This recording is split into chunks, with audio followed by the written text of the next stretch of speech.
Welcome back to the War of the Ring breakdown.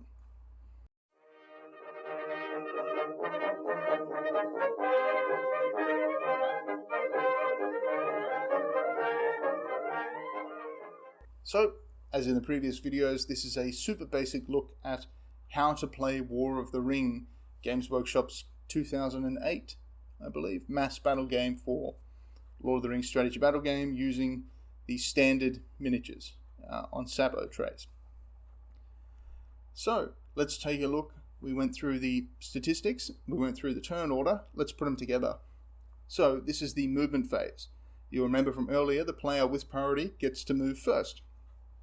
So, how far do things move? Well, they move their move value. This may seem strange, but that move value that says move and then a number, that's the amount of inches you can move. Infantry is normally 6, so you put your tape down, you pick your company up, you move at 6, and then the formation joins. There is wheeling and things like that. Just standard rules, make sure you stick within your movement value. It's pretty basic. When you move through difficult terrain, you halve your movement. So if you move through 4 inches of difficult terrain and 2 inches of open, that's a 10-inch move. So 4 counts as 8 plus the additional 2. So a good way to think of it is halve your move in difficult terrain, or difficult terrain counts as double. So 2 inches of difficult terrain counts as 4 inches in the open, or 2 inches of difficult terrain takes 4 inches to go through. However your brain works with it best. There are no hard pivot rules. As long as no part of the base moves further than M, it doesn't matter. There's no degrees thing. You can about face at any time. It's free. So you can actually about face, do something, about face, and then continue your move. Rarely comes up, but it's just worth mentioning. And you can reform, as in the old, I think I'm using old Warhammer Fantasy terms here, but you can reform, which is basically change your formation shape. You can never detach units from the formation. They always have to stay together. But you can change the shape, put units behind, move them out the front. That's as long as no tray moves further than its move value, you can do whatever you like. Now, 6 inches is fine. Sometimes you want to move further. So you can do what's called at the double. So you move your standard move, and then you can take a courage test. If you pass the courage test, if you fail the courage test, nothing happens, you just stop, no penalties. If you pass the courage test, you can then take another move. So you're at the doubling. It's normally what it's called, or moving at the double. And so if you're far away, you want to move even further, at the double. There's difficult terrain in front of you, you want to get through it, you can at the double. You can only at the double if there's a hero in your formation. So this is why it's standard practice for me to have heroes in most of my units. The standout is monsters can normally not at the double unless the monster is a hero. There are troll captains, Khandish kings and chariots, different named ents like Treebeard, Beachbone, Quickbeam, but generally, like an Isengard troll or a Mordor troll or an ent, can't at the double because it's not a hero. The downside to moving at the double is if you successfully pass the courage test and move at the double, you can't shoot later that turn. Now that doesn't matter if you're a unit with shields and spears and you're just a big block that's moving down the line and you don't worry about shooting. But if you're elven archers, you may want to take it a little bit more slowly than just rushing down the field and missing out on your shoot phase. So it's just worth considering. If the enemy is within 6 inches of you, you move as if you're in difficult terrain, so you move at half speed. Also, if you want to do an at the double with an enemy within 6 inches, even if they're behind you, to the sides, whatever, if you're within 6 inches at the start of your move, when you try and at the double, then it's a -1 on the courage test. And also you count as being within difficult terrain. This stacks with other stuff. So if there's an enemy close to you and you're in difficult terrain, you're not going to be moving very far. And this simulates units being a bit more wary, like, oh, there's some guys over there. I heard something behind us. Which is, you never want to hear something behind you if you're in a ranked up unit. Behind you is the safe place. You don't want to hear that. The enemy's coming in, so people tuck in a little bit. They get ready with their shields and their spears. They start looking a bit more. intently at what's going on. So it sort of simulates that pre-battle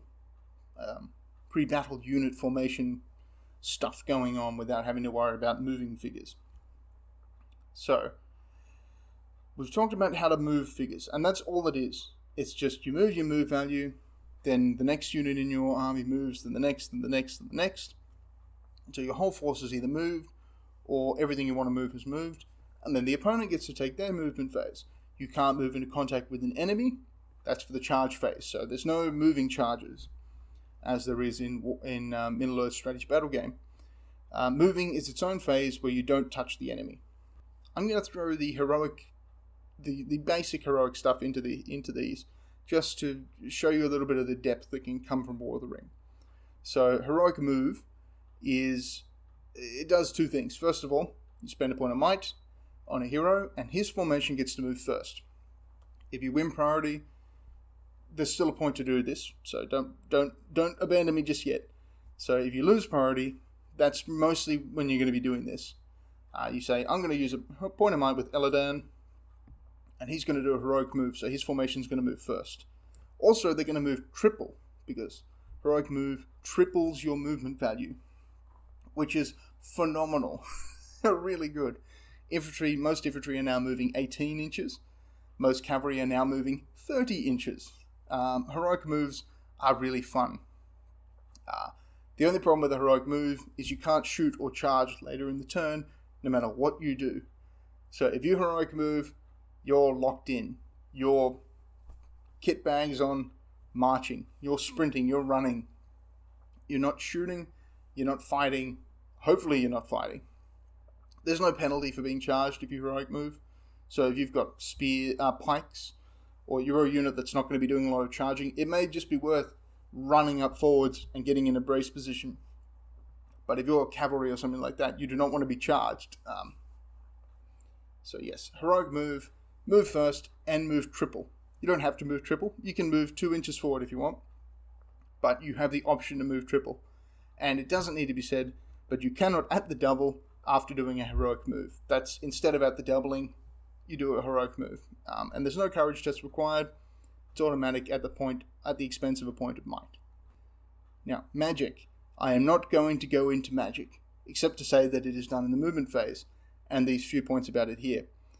Magic is extremely simple and extremely basic, and I'll cover it straight after we do the 4 phases.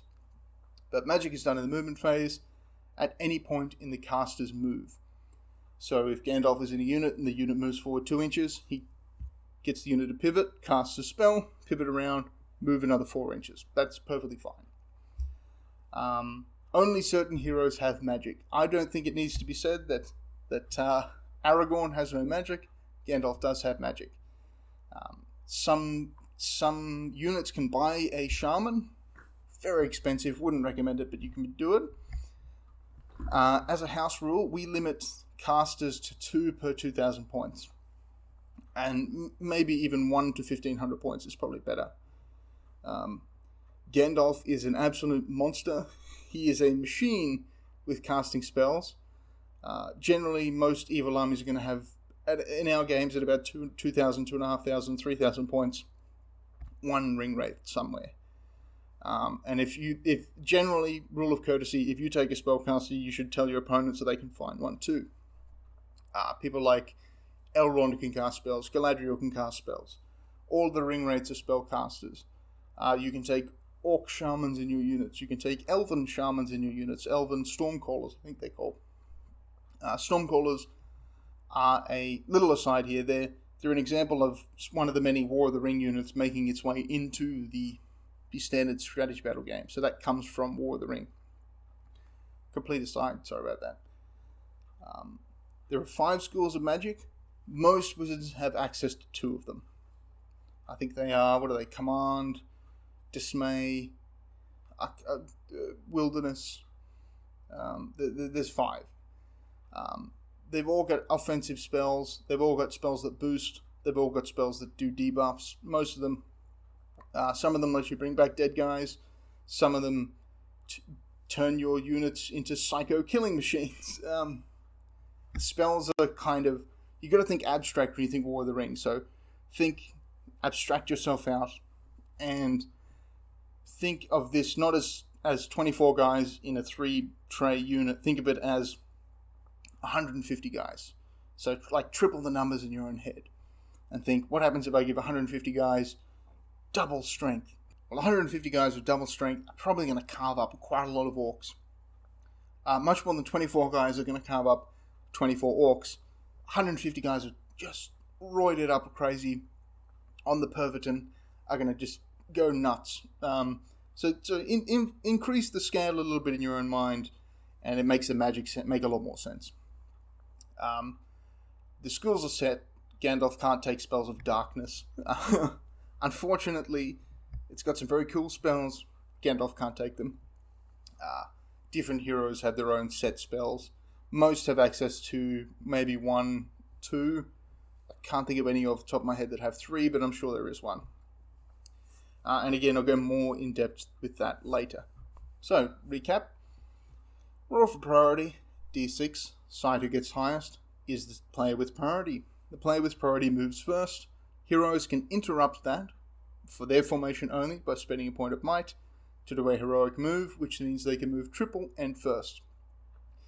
If you do a heroic move, even if you only move up to 6 inches, you can't move further. You can't shoot or charge in the turn. That's the price for going first. You move up to your move value. You can add the double if you want. Courage test, neg 1 if the enemy is nearby, do another move. And that's about it. Don't charge the enemy. Getting ahead of yourself. We'll get there later. Don't worry about it.